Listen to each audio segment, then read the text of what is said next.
Hi there. I wanted to share with you how our reset works, and it's very simple. There's 4 R's that lead to results from our reset. Number 1 is to replenish. How do we replenish? With real food, like less dessert, and water. So I'm going to be sharing some yummy recipes. It's all about focusing on what you can eat, not what you shouldn't eat.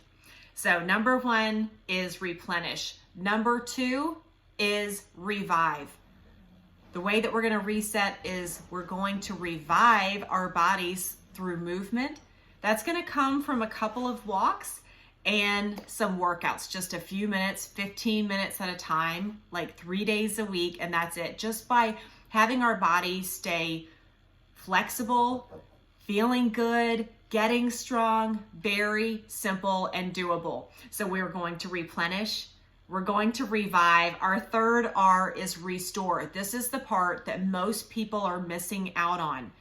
Stress stores fat. So if you don't want to store fat, you're going to need to get rid of some stress. And how do you do that?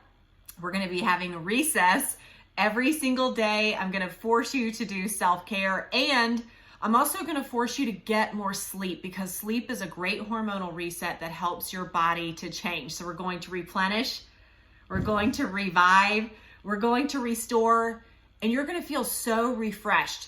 This refreshment comes from group accountability. When you're supported daily with encouragement, this is what keeps the momentum going.